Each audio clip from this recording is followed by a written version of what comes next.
Second try. Welcome back, everybody, or at least most people. We're running a few minutes late, so I'm going to go ahead and get started, even though we don't have everybody in the room. We have two panel discussions this afternoon and a second breakout where we will be talking about topics from both panels as well as from the lunchtime session.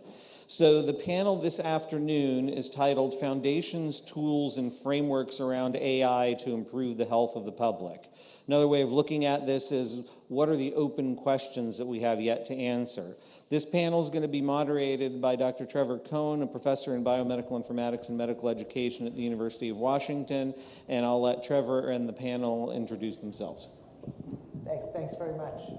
So I am clearly amplified, but do I have a lot of echo? You are amplified. Yeah. So we're going to start off with introductions. So just briefly, I'm Trevor Cohn. I'm a professor of biomedical informatics at the University of Washington, and my research is focused on computational models of language and their applications in mental health, post-marketing drug surveillance, amongst other areas. I'll hand over to you. Hi, everyone. I'm glad to be here. I'm Ali Shojai. I'm a professor of biostatistics and statistics at the University of Washington. My work surrounds machine learning in public health and medicine, broadly speaking. Hi all. I'm Anirban Basu.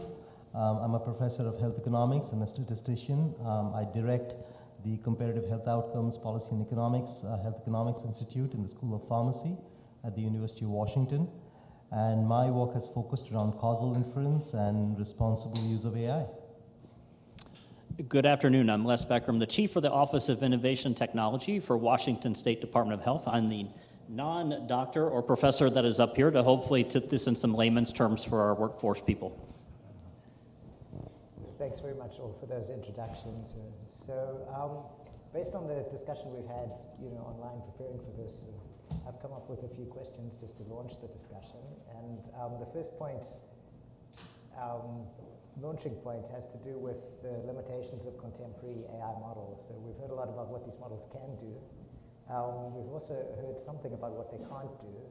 The limitations can be difficult to get a grip on without a detailed technical understanding of the models themselves. And so I thought this session on frameworks and foundations would be a good place to get into some of those issues. To get to my question, and so from your perspective, what are the most pressing limitations and even flaws of contemporary AI models that have implications for their application to public health and medicine?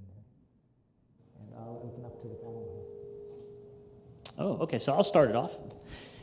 All right, so if we talk about limitations, whether it's the foundations, the models, the tool sets, I think one that's been obvious for me here today is that we're talking a lot about healthcare, and healthcare is getting a lot of the attention.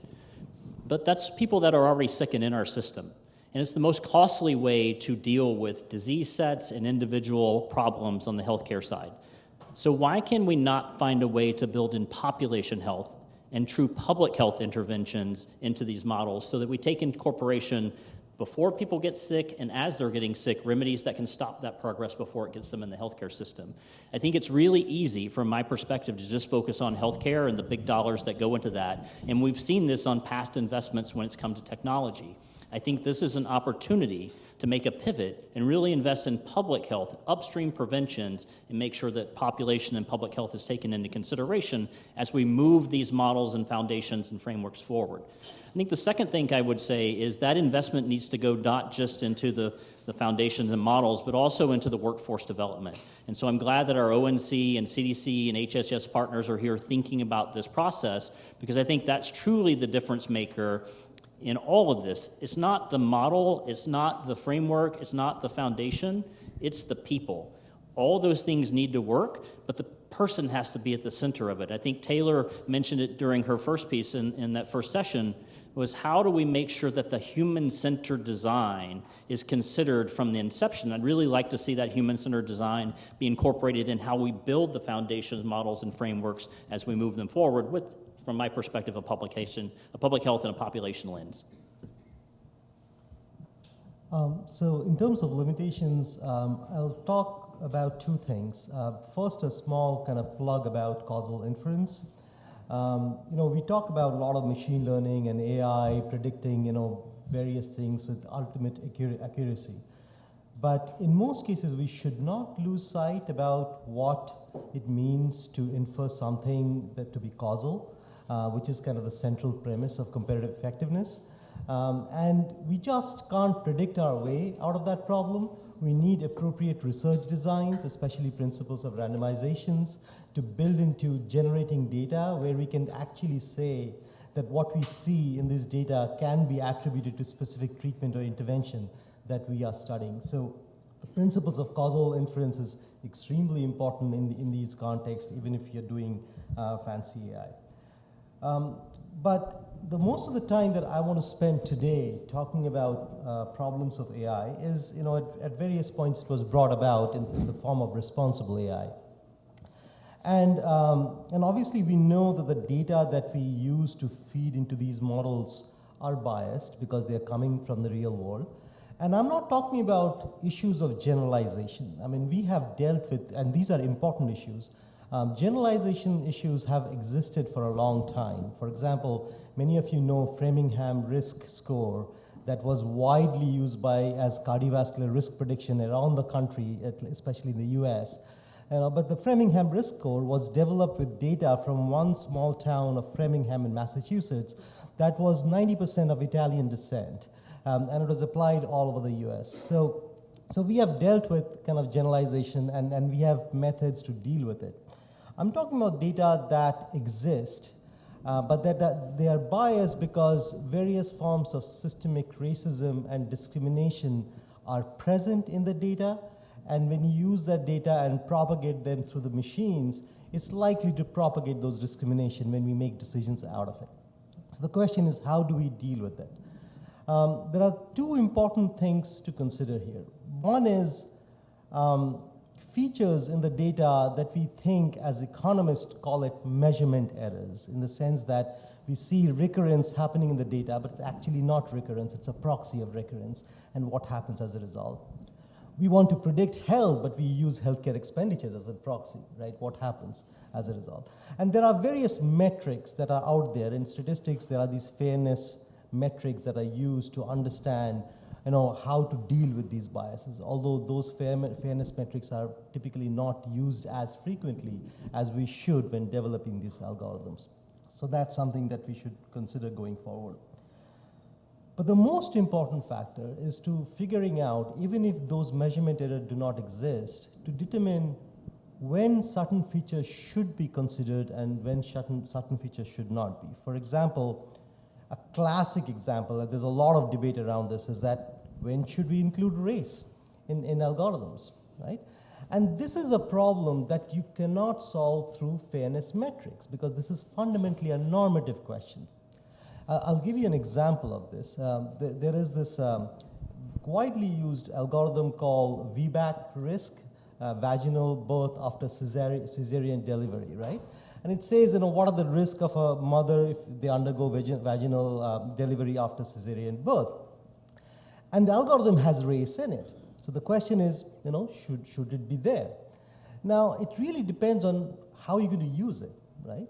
If the algorithm is used to actually predict which are the communities and mothers who are at higher risk of vaginal delivery so that we can allocate the nurses and the resources to deal with it, absolutely, we should be including not just race but other social determinants of health. But if the same algorithm is used to allocate cesarean delivery, then we should be careful, right?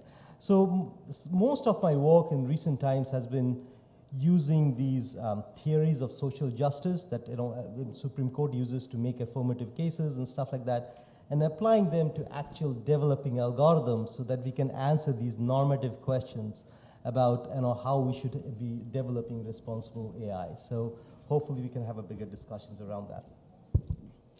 Yeah, thank you. So we've heard throughout today, a lot about potentials of AI and sort of how exciting it is, but also a lot about limitations, from trust to transparency of AI's models to responsible AI. I think, and sort of Jonathan, in the keynote address, he put a slide that sort of had a couple of different issues that sort of are still question marks. I think two that I want to highlight a little bit as a statistician. One is, and this relates to the whole issue of causal inference. One is, in fact, even a simpler question of uncertainty quantification. That sort of a lot of times it's unclear what is the uncertainty around the decisions that are made by AI, and this is related to the transparency that sort of these AI models have. It's actually a complicated question to answer, and sort of it's not completely clear what is the right measure always. The other is explainability of these AI tools, and that's even a harder question. And again, sort of relates to some extent to transparency, but also to the data that is being used to train these models. Explainability in this case is actually quite complicated. In fact, there are, I'll read a code which I recently came across that I like, and I've replaced the terminal terms with explainability, that says there's no ground truth for explainability. Instead, there are multiple definitions of what makes a model explainable, and choosing definitions involves some trade-off. And this is always the case, that sort of we don't know what even explainable AI means, and then we're trying to come up with ways of ensuring that these AI models are explainable. And this is quite common in many of these aspects of AI models. In fact, sort of with respect to explainability, for example, there is a very recent paper which includes some authors from UW that prove impossibility of explainability for some AI models. That's so they actually mathematically proves that we cannot explain these AI models. Some specific details, of course, are important.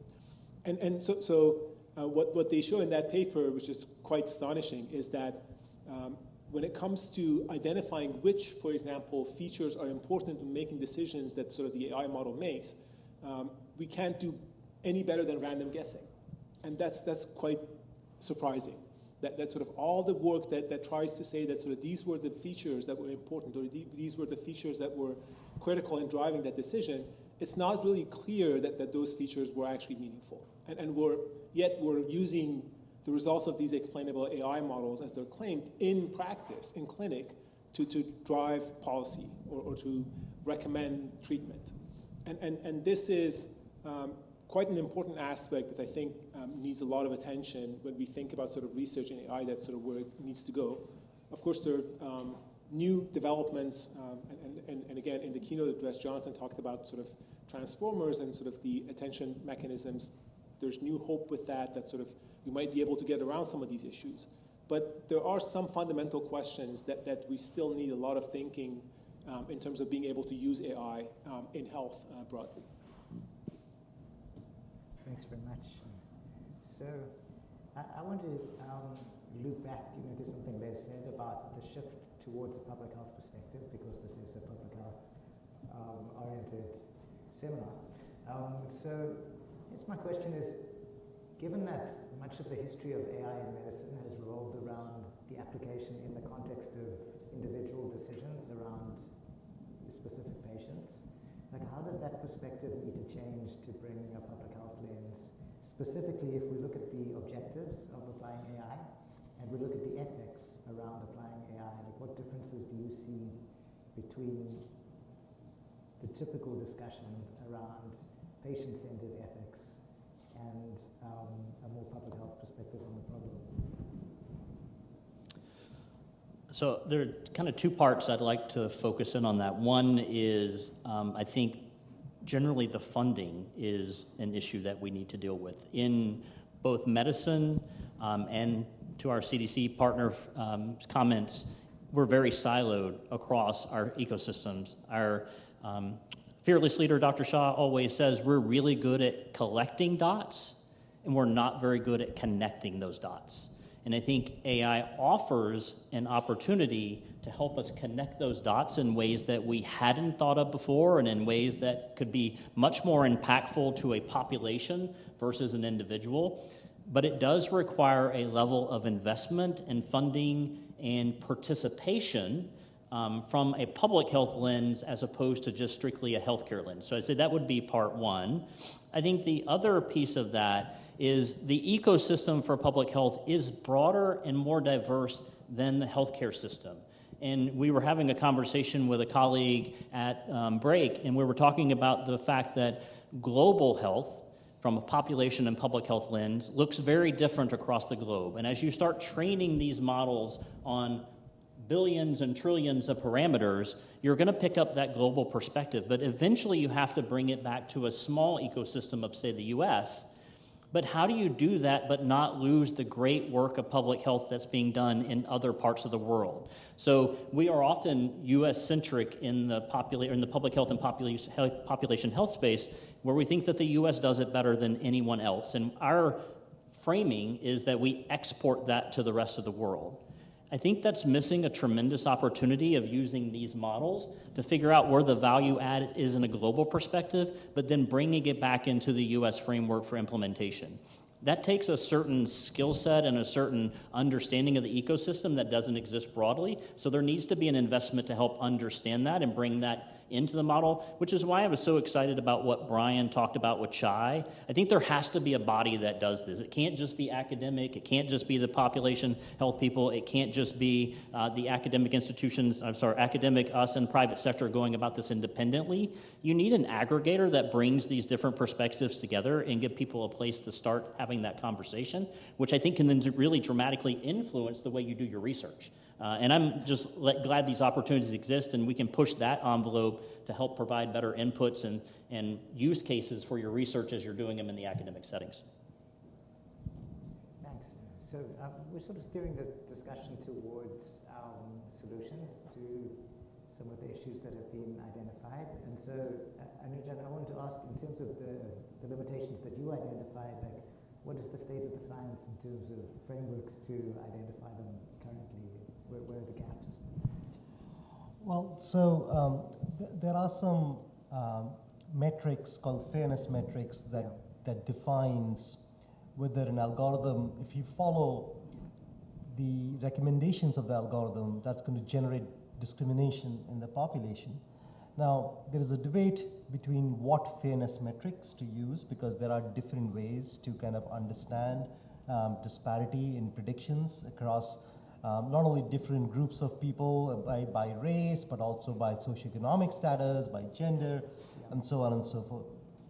The key is to understand that algorithm performance should not be just kind of studied overall, but to understand these fairness, these discrimination metrics should also be studied along with it to kind of convey the fact that it's not just that this model is predicting well because we have a large group of people in the data for which this model does very well.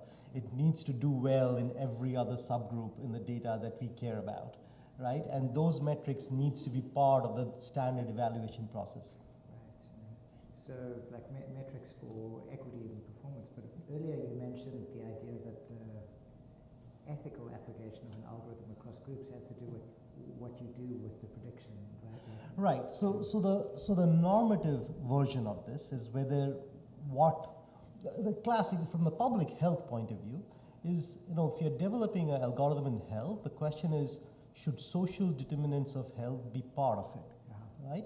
And that's a normative question, and it really depends the purpose of using that algorithm, right? And this equality of opportunity theory of social justice that has been there for a long time, and it's part of actual many affirmative decisions that even the US Supreme Court uses, basically says, that we ought to, people or groups of people who have less endowment or they have been exposed to certain circumstances that are not their fault, needs to be compensated so that they have the equal opportunity to produce the outcomes that they care about. Whereas people who can achieve more, not because of the circumstances, but their inherent ability, you should not shy away from rewarding those. So that's kind of the basic framework. The question is, how do you apply that to algorithmics? Right. And so my work and others' work have looked at that and applied that to algorithmic biases in healthcare. Would it be fair to characterize that as an open research problem? Yeah, it's an ongoing and fairly big research area. Okay, so I think we have time for maybe one more internal discussion before we open up for questions. Can I add a quick thing here? Well, please do. I think maybe a little bit related, and this is related to how AI in public health domain could be used as well. I think, and you just talked about it, Nirvan, that the data that goes into these AI algorithms is really important, and obviously, sort of this is well known in their bias, and the key question, especially when it comes to use of these tools in public health, is what are the variables that we also input. So there are two aspects to this. What are the subpopulations that sort of we use their data in order to train these models, and what are the various variables that we also use? And you mentioned social demographic variables, but also sort of environmental variables, et cetera, et cetera. This all goes back to the fact that we cannot use these AI models in sort of a blindly, basically. We have to be very mindful and very careful about sort of what are the questions that we want to answer, and based on that, think about sort of what are, in sort of a classical epi way in a sense, what are the variables that we should input in order to get a meaningful answer for that question. I think it's critical not to think of these tools for their amazing predictive powers, but try to put that in the context with the scientific thinking, with the usual scientific thinking of what are the confounders here for this question that we're asking. Even though we're not running a clinical trial, we still have to have that sort of mindset when we think about sort of using these tools and which data is being used. So there's a lot of recent work on trial emulation approaches that sort of allows us to use data in a way that sort of we get answers that are much more relevant for the questions that we're asking. And I think that scientific thinking, again, in terms of augmenting AI tools within science and within research, that's the approach that we should take. We should think about sort of using them in conjunction with that scientific thinking instead of just throwing data at them and sort of getting good predictions. Trevor, do you mind if I just add something to that? I'm sorry. One of the interesting things, we've talked about it a lot here, is ethics and bias. But in a way, when you're developing these systems, you're implementing your version of what ethic and bias or mediation is. And I think there's a need for transparency across the entire system to help pick out the model that most matches your biased view of the world. I talked about the global view, I talked about the US view. If you talk about Seattle versus New York, they're two different things. If you talk about the east side of Washington, the west side of Washington, they're very different things. Each one of those comes with their own set of ethics and bias that's based on the culture in which they live in.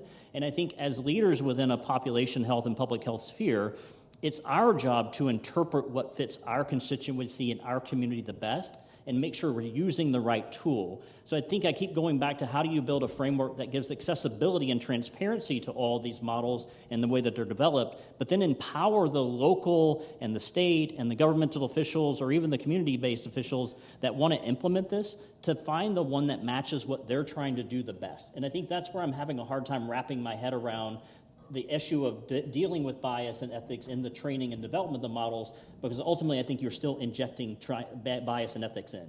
Does that make sense? No, absolutely. I think, I don't want to go out of time, but I think at the core of it is the fact that there are actually multiple different objectives when you think about training an AI model. And in fact, this is a fascinating book and sort of a good book to read, like the alignment problem.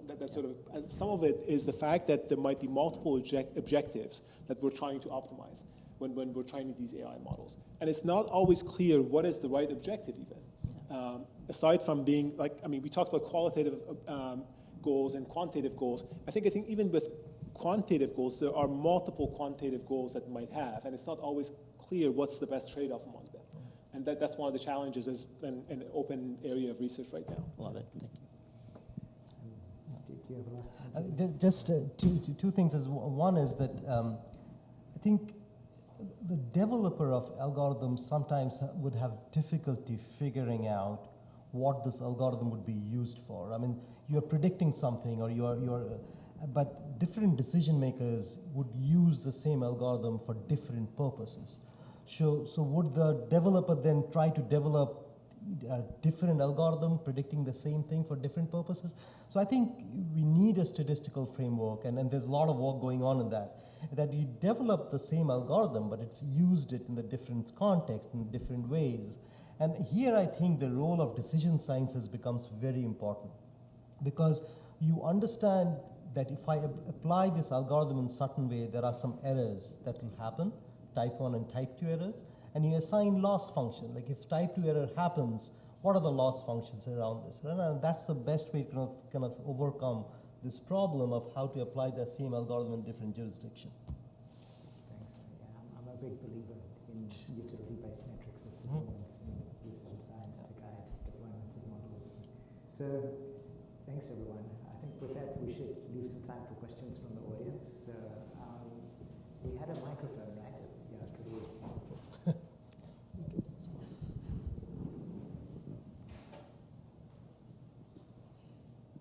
Thank you so much. I have thoroughly enjoyed this panel. I wish that we had more time.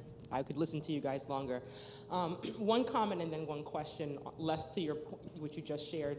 It's like we want humans in the loop, then we have to deal with having humans in the loop. But on the last point, Dr. Basu, that you just brought up, and I think this is what I've been waiting to hear more on. So, what is our tolerable level for risk, right, and our thresholds around error rates? If we were thinking about the question on moving from interventions that are targeting individuals to those that are being used for those en masse. I was on a 5-hour flight here. The airline industry, right, what's the error rate for them, right? 0, right? That's acceptable. If I have a surgery, how many sponges should they leave behind, right? 0. And so I guess my question is to the panelists what are your thoughts on, for thinking about interventions and using AI for the masses, for public health interventions and whatnot? What are our acceptable error rates when we're really thinking about trying to move the needle from a public health perspective, but we recognize there are individuals that get caught in that error percentage? Just curious on your thresholds, because I think we are even trying to grapple with that in the government as well as, how are we managing risk and trying to match the appropriate mitigation strategies to those risk thresholds. I'm just curious on your thoughts on, what are our acceptable error rates when we're thinking about large-scale public health interventions? Well, what I would say, actually, as academics, we actually look to the government to tell us what's the acceptable error rates. I mean, we have no idea. Come on, right? But I must say, I don't think acceptable error rate. It's very difficult to come up with what's acceptable unless you know what the loss function is. Or tolerable. Or what the tolerability is, unless you know what the loss function is, right? Right. If the airlines industry, you would tolerate very little error rate because the loss is so huge if it happens. So I think that's where the decision sciences part becomes so important, because it's not just, you get a p-value or you know what the type 1 error rate or what the type 2 error rate is, or 5% type 1 error rate, but that's not enough. You have to say, okay, what does that error translate to human health or some kind of welfare that you really care about at the end? So that's why specifying the loss function becomes very important. Yeah, and my perspective would be somewhere along that lines, but a little different, in that in the governmental sphere within public health, we're not 100%. We're people first driven with data helping us. And I think that paradigm still should exist. But the quality of the data and the information that the person that may be operating at 80% of accuracy within that sphere can get closer to 100 with augmentation of a good tool and augmentation of the decision science learning so that we help our leaders come away. So I think we need to pull both levers at the same time. We need to continue to improve the models and the accuracy and the efficiency and the framing for how do we do that and get to as close to 100% accuracy in whatever we're asking that model to do. But we really got to start tugging on the lever of decision makers and leaders and scientists within these organizations to come along with that, or you're never going to achieve the outcome that the model could get you because you still have the human in the loop, and we don't want to take the human out. So let's focus on building both the model and the human up at the same level so that we really get to good energy and efficiency. I think, and this is such an important question. Thank you for raising this question. I think some of it at the core, again, comes back to what is the objective that we're trying to optimize, right? So if you think about the self-driving tools that are being developed, from the perspective of the self-driving software, is it safety of the car and sort of the people who are in the car, or is it safety of the other people outside of that car, or is it something else, right? So it's not a single objective that could be easily optimized, and I think it's so critical that all these different aspects should be taken into account, and that's actually why it's so important to have regulatory components aligned with optimization in terms of sort of what AI wants to do. So we can't just ask AI to deal with this. It has to be a collaboration between government and sort of industry who's developing AI and sort of academia, et cetera.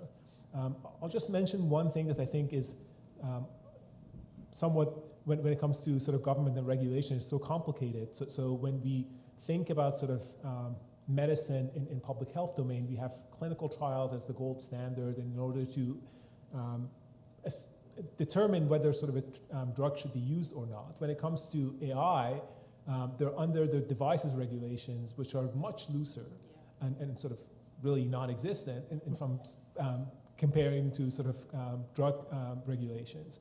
And even with that, sort of it's really complicated to regulate it in an AI tool, because the AI tool is changing over time with data that it's collecting. How do you regulate something that is changing over time?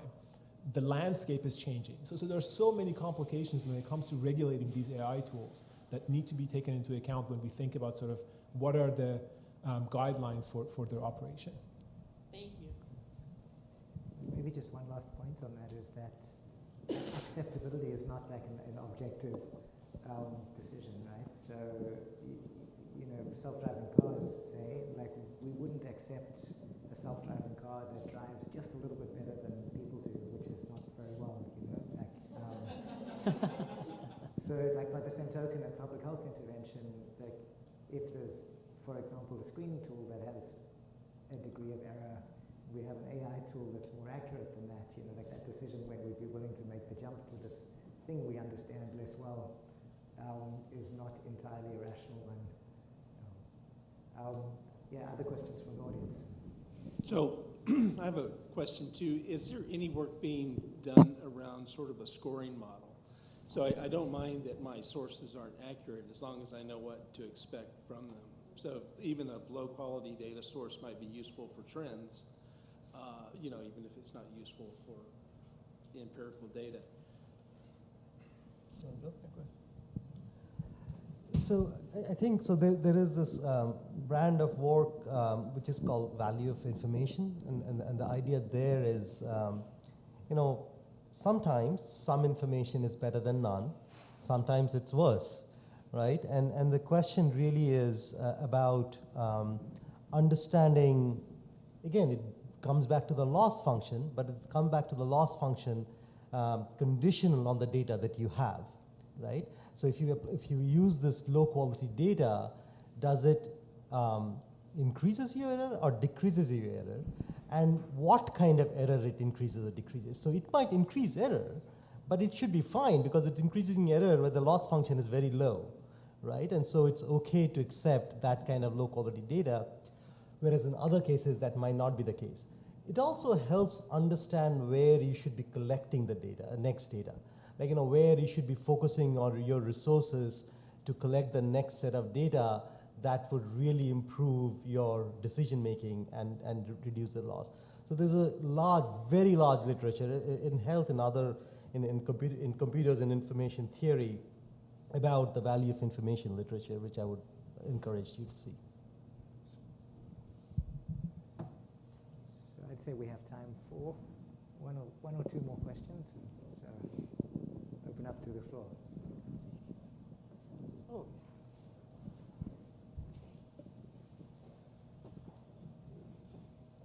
Thank you very much. I want to echo the other comment that this has been a great panel to listen to.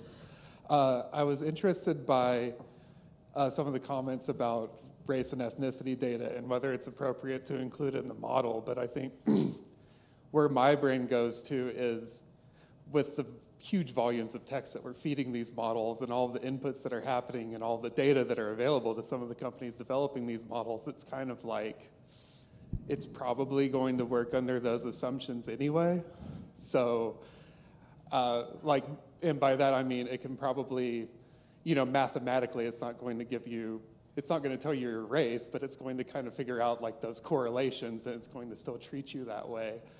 And I guess kind of an open question, just are we giving up the kind of power to exclude race and ethnicity? And yeah, just kind of goes to that these models don't behave in ways that we can really explain. So how can we really say that we're not including these things that we say we don't want to include?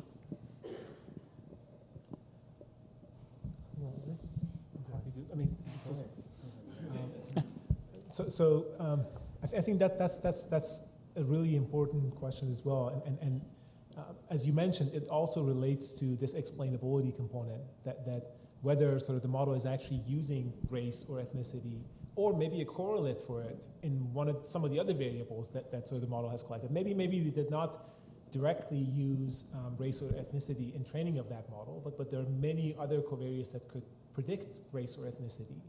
And I think part of the challenge is exactly that. So it could be identify how these models are making the decisions that they're making. And that correlation among sort of different covariates that could predict, for example, race or ethnicity, is indeed one of the key reasons that sort of explainability is so challenging with these models. And unfortunately, right now, it doesn't seem that there would be good solutions for it. That sort of, as I mentioned, it seems impossible partly because of that correlation to answer these questions. And I think it needs a lot of care, because you might end up, and there are many examples of this that in the literature people have come up with, that sort of you might end up declaring something important for whatever disease, but it's actually not at all sort of whatever the AI model is finding, but some surrogate somewhere else that sort of the AI model is just being confounded by. And at least the tools that we have right now in terms of explainability and in terms of fairness, as far as I know, they don't get to it. And that's one of the limitations, going back to the first question. It's a really important issue. No, I echo all of that, the confounding part, because even if you want to develop an algorithm purely based on biological variables, the data from real world has all these correlations that is not in your data, and they would load on the coefficients of your biological variable. And overall, the algorithm may perform brilliantly, but the problem again is with the discrimination between subgroups that what it would generate. And that's why fairness metrics and all those things becomes very important to understand what it's generating. I mean, at the break, I'll tell you a lot about this whole, predicting kidney EGFR fiasco, about the debate of race. Like, one side it seemed reasonable, the other side it was a disaster. So there's no easy answer. So you have to actually rely on some normative frameworks to think what should be or should not be considered. And I would say from a public health lens, we just need to come to terms with our data is not very good in this area. We collect it differently in systems over time, and we collect it in systems and not in systems. And so you have to be careful about how you input that data into the models and how it's processed and used on the back end. But on the front end, I'd go back to my previous comments about transparency and at a local level, working with your partners and your community and your constituents to understand how you would want to use that data and when you would want that to use that data. It isn't just a governmental decision, it's a community decision. Then community should have input into how you're collecting and using and making decisions off of. And that's, I think, another key aspect that's on kind of the back end after the model is developed, even if you do use that data. Thanks very much. And I think that's as much as we have time for in this panel discussion. So I just want to close by thanking the panelists very much for sharing their thoughts. Thank you.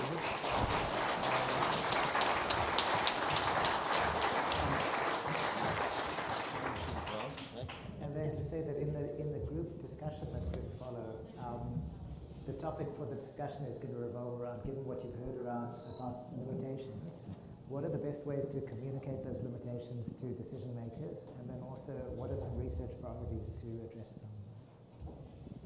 Great. Thanks very much, Trevor, for articulating those questions for the breakout. Now we're going to